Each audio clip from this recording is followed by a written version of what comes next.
I'm here at the R.E. Olds Transportation Museum in the heart of downtown Lansing, but we're not talking about car transportation today. For the Texas 4000, it's all about the bikes.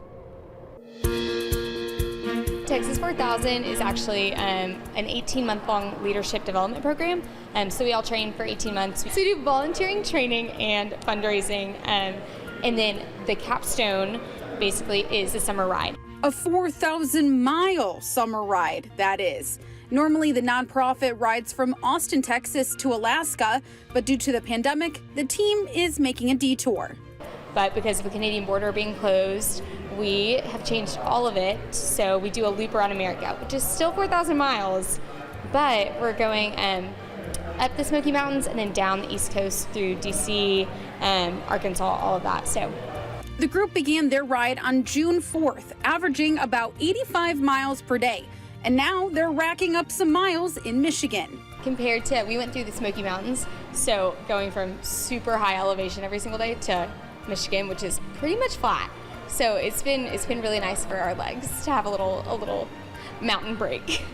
The group actually decided to stay and sleep at the R.E. Olds Automotive Museum before continuing on their journey. I'm happy to have them here, and they reached out to the museum to ask if we'd host them overnight, and I was glad to host them.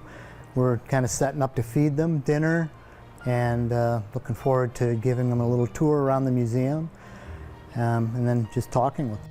Although the ride and their stops along the way can be fun, it's just been a blast, like getting to know people along the road. And the group has a greater mission: to fight cancer every mile. a lot of us have really specific people that we ride for every day, and that's our why I ride. So why we applied, why we ride every single day. So raising the money for cancer research and support services, as well as like getting inspiration to go through training miles, is really, really important to us. For Morgan, it's also the people she meets along the way that she rides for. So you meet a lot of people on the side of the road, like random strangers will come up to you and see like your jersey or the car decked out, and they'll ask you questions. And it's really like let you know that every single person has been impacted by cancer in some way. So anyone that stops you, anyone that's in the gas station with you has been impacted. And so it's really cool getting to hear some of those stories and really getting to connect with people that you really wouldn't have otherwise over something that's really meaningful to us as a cancer fighting organization, and also for them for having been in the fight against cancer. The riders each have raised $4,500, and you can donate to their cause as they continue their ride for the next few weeks. We end in August. On August 13th, we end at UT actually, so it's going to be fun. Morgan and her team encourage you to follow them as they continue on their journey. They also want to hear your story, so they have more people to ride for. It's important for people to know that we're riding for you whether or not we get to meet you.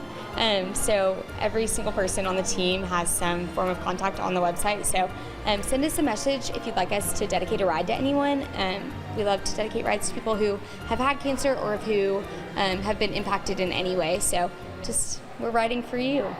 Now, the team that spent the night here in Lansing is actually one of 4 teams traveling around the country this summer, riding that 4,000 miles for cancer. And of course, we wish them all the best of luck as they complete their journey. Reporting in Lansing, Nicole Buckman, Studio 10.